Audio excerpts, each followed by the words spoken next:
All right, guys, happy Wednesday and happy Nurses Week to everybody but me, because remember, if you pass nursing school but you don't pass your exit exam, it means nothing. We are told from the first day of orientation that nursing is a profession of integrity, honesty, and advocacy. But what happens when that very institution tasked with teaching us those values turns around and uses it against us, ? Or maybe uses the legal system to impose on a past student's life? For years, I was made to believe my credits needed to be redone. In my observation, seemingly so, they were useless without that degree on my transcript, that I had to redo the program. It was until the Board of Nursing clarified and I sought guidance from other institutions that I was met with a question. How can you be evicted if you own the house? For months, my nursing school had tried to hang defamation over my head, is what it felt like. Were my last days. I didn't get the impression they wanted a conversation. I wonder if they wanted a concession now thinking back. Did they want me to be quiet? To be compliant? To be afraid? But there's one thing you never expect from a pro se litigant or somebody like me who has nothing to lose. A student who knows their rights and cares about the rights of others, even when the odds are stacked against them.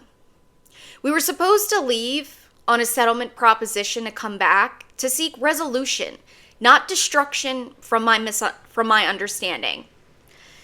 But the moment I stopped playing defense, the moment I looked at them in the eye and acknowledged my counterclaim, the narrative felt like it shifted. Like somebody wanted an exit. Typical. The Jersey College logic, I ask. They dropped their case and walked away from the very fight they started, denying me my degree on paper, to refusal of practical and reasonable remediation, to refusal of my grievance, to defamation, to dismissals, to appeal. Today I'm breaking down the end of the first legal battle and why I think the truth doesn't need a settlement. It just needs a witness. Welcome back to the Nursing Investigation.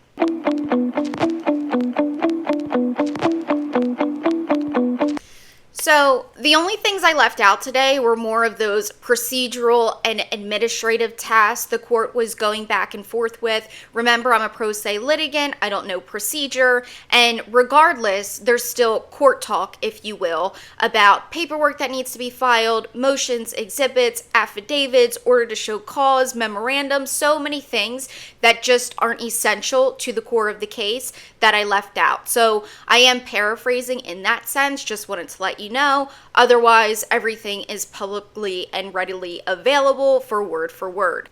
But I have most of it here, trust. Opposing counsel was talking about the change.org petition I had posted, and it started to gain traction in a short amount of time.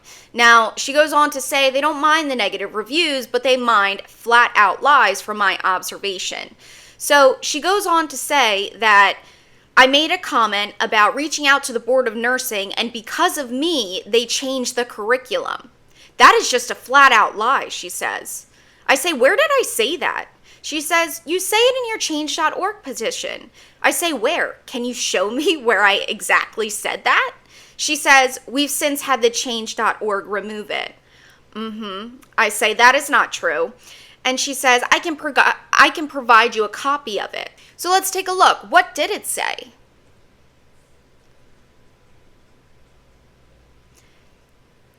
Not that. The court comes back and says, all right, we will sort that out. What I would say, because these cases take a little time to work through, and I want to see if we can get you back on track. Sounds reasonable, right? Sounds like a reasonable person in the room. I say, I appreciate that, Your Honor. I tried to reach out, meaning I tried to reach out to opposing counsel for a solution. The court says, I want to help you with that, even if I have to lean on the school. Maybe in the meantime, you would consider, removing the stuff. I said yes. And at this point, I had already tried to reach a mutual resolution with them off of the record. I removed the stuff. I, ask, I remove the stuff because the end goal isn't this. Like, it's just for everybody to walk away, right? Any reasonable person would think like that. Nobody wants to go to court, no matter who you are. So the court comes back and says, if it turns out you have the right to do it, you can always put it back. If it turns out you don't have the right to do it, then that is different. Also remember, at this point, I haven't submitted any paperwork to the court because I didn't know what to do. So he's only going off of my word at this moment. So he doesn't know if I'm really telling the truth or not, what was said, what wasn't. So I understand that. Then the court goes on to say, but while we're sorting this out, it will sort of put everybody at ease so we could come up with a rational solution. Because, she has a right, she paid a lot of money and took these courses. Maybe at the end, something got off kilter, but to say she has nothing? Opposing counsel chimes in and says, well, she got the benefit of the courses, Your Honor. It is not like we are taking that education. Well, opposing counsel says, well, she got the benefit of the courses, Your Honor. It is not like we are taking that education away from that. The court says, what is that? So she gets to do first aid at home? She's looking for a job. Opposing counsel says, I get it. The court says, it is like you saying you went to law school, you benefited from, taking contracts, so if you ever buy a car, you will know what to do. Withdrawn from law school, you then expect someone to be able to sit for the bar exam? And opposing counsel goes, but if they are academically withdrawn from law school, you then expect somebody to be able to sit for the bar exam?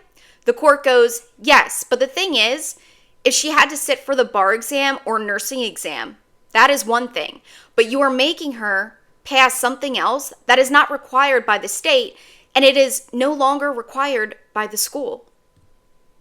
Opposing counsel goes, yeah, but it was a course that was approved by the Board of Nursing at the time, so over 5 years ago. The court says, the bottom line is what we'll do. I will adjourn this for a couple weeks. If you want to write out a response, I know you are in Pennsylvania, right? I say yes, Your Honor. And this is the part where we talk about procedure stuff, paperwork I need to submit, counterclaims, exhibits, motions, order to show cause, affidavits, claims, like complaints, like things that I need to submit more or less on the record, my sworn statements.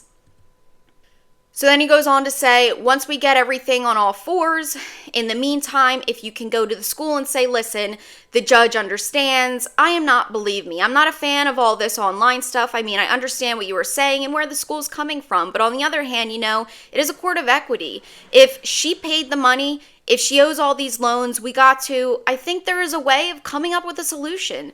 So maybe you could talk to them and we could see what we could do. The court goes, so let's see if we can kind of turn the page and figure out if we can come up with a solution. Otherwise, it can turn into a case that is, expensive. We will sort things out. I say, okay, thank you, Your Honor. Just to be clear, everything has since been removed and down at this point, like I told you, because I was willing to find a solution with them from the beginning. So at this point, I am reaching out to them to find a solution. I'm giving you a response, or just the response will only happen if we don't come up with an agreement. So I'm asking him, am I reaching out to them off record to see if we can come up with some sort of resolution? Am I waiting for you? What's going on? The court goes, well, you can speak to them. I don't know how easy that's going to be, or if they are going to come up with something right away. Counsel may know.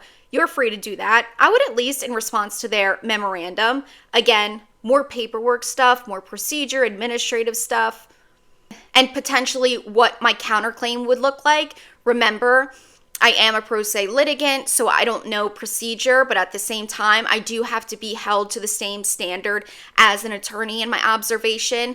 I may get a little leniency on, hey, this is what you do, then you do this, but I have to be held accountable for acting on those prerequisites that need to be done. All in all, I say, okay, I get it. I have to do the procedural stuff. We're not done today.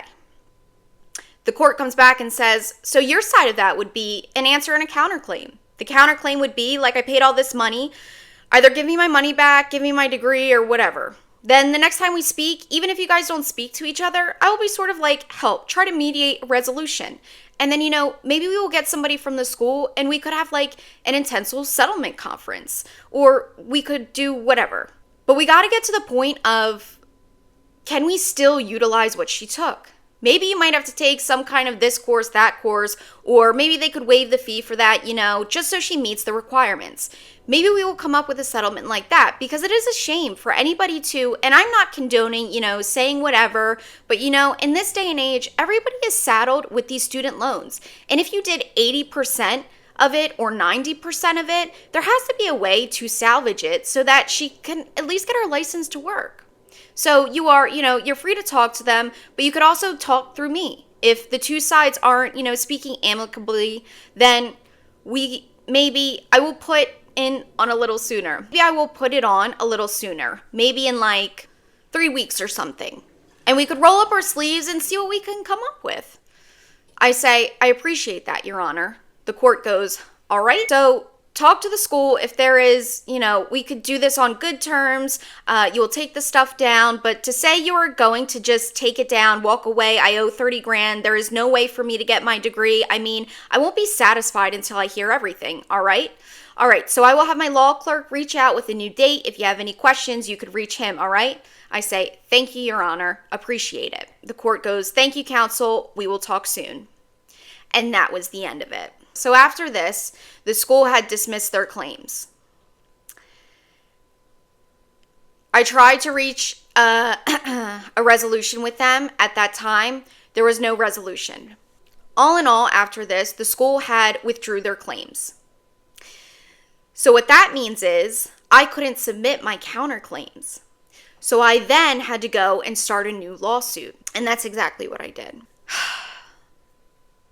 Nothing through this process has been easy. From the beginning, from the day I started nursing school to now, it's just so bizarre to me. In my observation, I just don't understand it.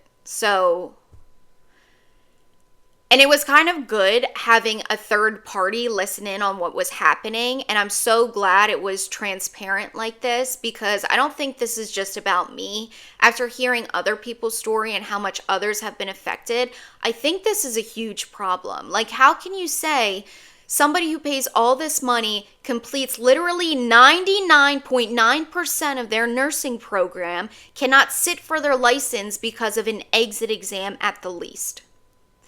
And then when I go on to further research what exit exams are used for, they're not used to determine competency. If they were, it would be called the NCLEX. Every nurse would have to take it, but not every nurse has taken it or will take it. So it's not a measure of anything in my observation.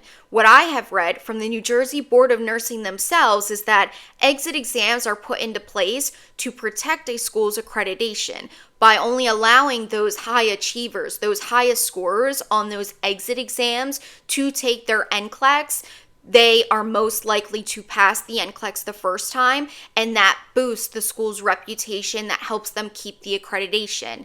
If too many girls fail the NCLEX the first time, the school can lose their accreditation. Now, I don't want my school to lose accreditation. That wouldn't serve me no purpose either. I had no problem at the time keep taking it until I pulled the numbers they wanted. That would have been reasonable to me. Keep taking it. But to say this is a dead end and then you have to pay more money and you have to you're put in this redundant cycle of nothingness, it's just really confusing to me. I don't understand it. And then they say, oh, remediation this, remediation that. Where was that remediation when I failed the first time? And I didn't even fail, come to find out. It's just so crazy how these exit exams work. A lot of them, they don't go off like regular exam scores, like A, B, C, D, or you get an 80%. Like the way they're scored, the methodology behind it is just so weird to me. So, for example, on one of the tests, the highest score is like 1,000 points. And my school specifically wanted a 900. I'm sorry. I'm a C student. I came into the school with a 2.0 GPA average from high school, and you want me to get a 900? I just got through nursing school getting C's. Like on regular tests, regular exams, regular parts of the curriculum. And now I have to take probably the hardest test I will take in my nursing career, and I have to score better than that. Because remember, the way these are graded isn't like an average test. And what this test consists of from my research could be things I never even learned, could be things that are above my knowledge. It's just like, and then nurses tell me all the time, exit, what was that? Because that was nothing like my NCLEX. That's what I've heard. So it just raises a lot of questions and concerns about, why is it the student's responsibility to protect the accreditation? Because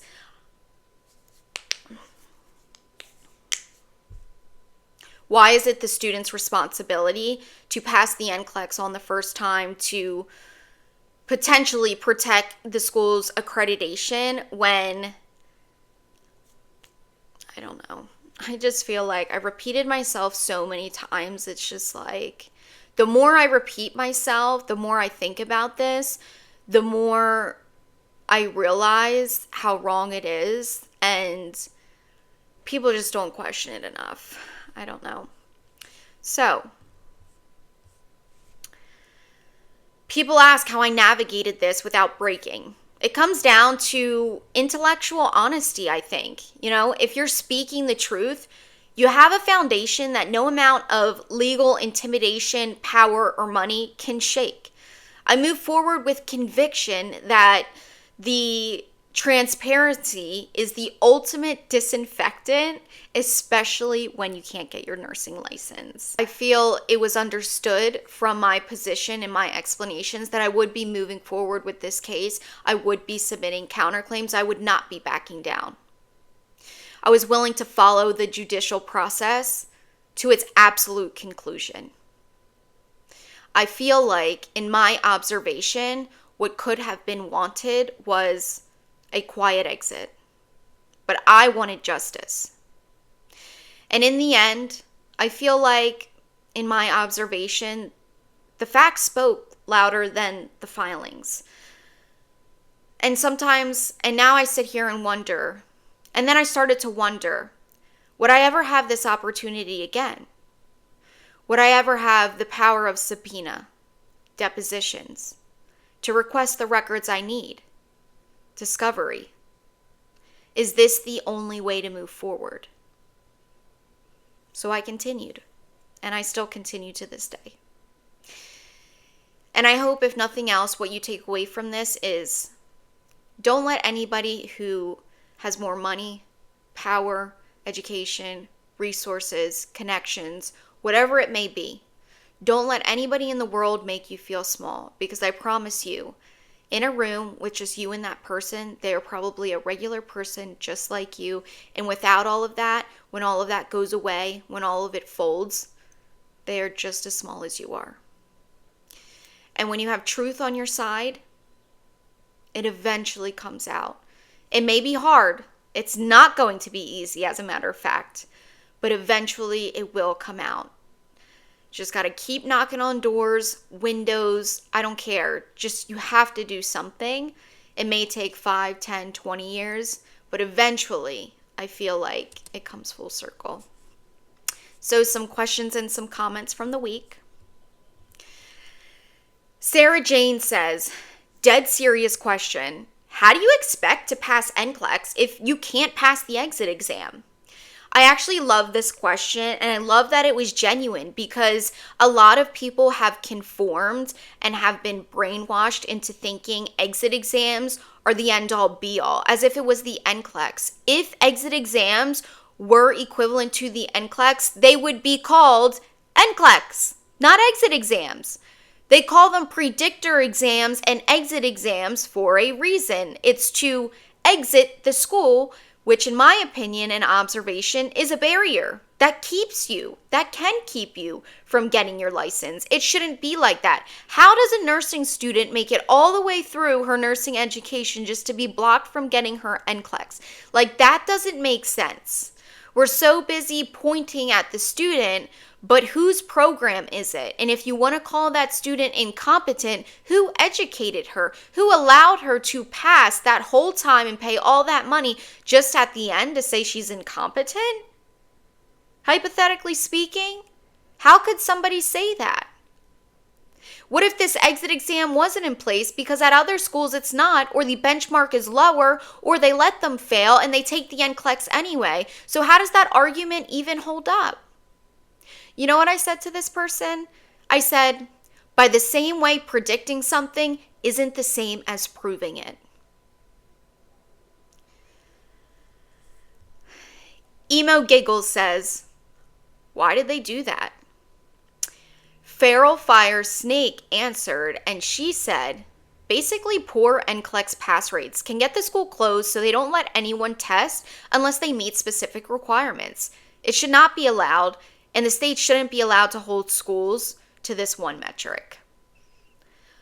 Yeah, I definitely think it's an issue, because when the school's responsibility is so heavy that it then places the burden on the students, what happens? Like, how do we fix that? Like, no matter what happens in this process for me, if it doesn't end on something reasonable in good faith, I would have to create a bill. I would have to go to the White House. I would have to speak to representatives, because this has to change, like yesterday. We should not have all of these nursing students that are just done everything and blocked from taking their NCLEX. And when it comes to the accreditation part and the school's protection, I think it's a reflection on your program. Nobody should be making it through your program and not take the NCLEX. Like, there has to be a way for them to get that score you want, or to get that confidence you want. Put them in another cohort, have them take it with another class. Like, and I even think, like, what if they wanted, like, perfect passing rates, like, forever, you know?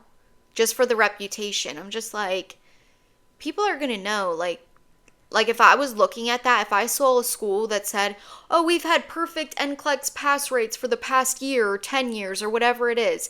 If I saw that, I wouldn't believe that, because perfection isn't real. So I'm just like, what are we getting at here? Like, I don't know. Coffee Now says, I want Jersey College to go down. I wasted my life, my time, and my money there.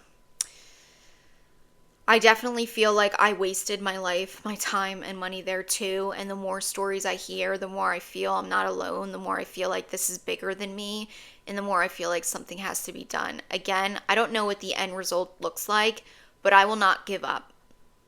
Whatever that looks like, whatever door I have to go through, if there isn't a good faith ending resolution, then I have to go to the White House. I don't have a choice. I've come too far. For everybody else as well. I've tried to do the right thing. I've paid the school. I did what I had to do. I didn't say anything. I tried to find a resolution in privacy multiple times. It's been years. I've stopped talking. I've stopped talking. I've talked. I've stayed quiet. I've been loud. Like, I've done everything. I've tried to do things the right way. I tried to represent myself, get an attorney, like talk to their counsel, like talk to the school directly. Like, I have tried everything for a reasonable resolution. Like, to just not see my point of view at this point in time, I just feel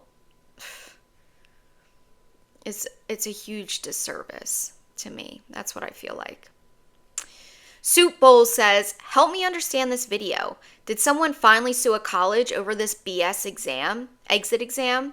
I hope so, because this would totally fall in a court of law if it was not disclosed prior to entrance into the course. Who would go to a school that you pass courses, pass clinicals, spend all that money, and then they prevent you from taking NCLEX? Total BS. This is a comment I got a lot too. Some people say their schools let them know up front what was happening. In my experience, that wasn't completely true. I feel in my observation and experience, I was misled. the first contract I signed did not go into as much detail as the syllabus did, and we didn't even go over the syllabus to like page for page, word for word, in depth, asking questions, like somebody being direct with me, like took weeks to review. Like, I didn't get all that. I truly did not know what this actually meant until I was like more than halfway into the program, and I saw girls like being upset, and I started to finally realize, wait, this exit exam doesn't mean you just keep repeating it. Like, there isn't a course for this. Like, you're done. Like, is my transcript void after this? Like, it really didn't hit me. And to say, I don't think everybody does know what this means, getting into nursing school for the first time. You don't know what an exit exam is unless it is thoroughly explained to you. But even at that point, it's just kind of like, who would do that? What reasonable person would put their education, and in my case, approximately $30,000 on the line to protect a school's accreditation, who wouldn't even protect my pathway to licensure? Like, in my opinion, a contract shouldn't work like that. It may be 60-40, maybe 51-49 percent, but to say you get nothing? Literally, I get nothing. There's nothing I can do with that transcript without a degree.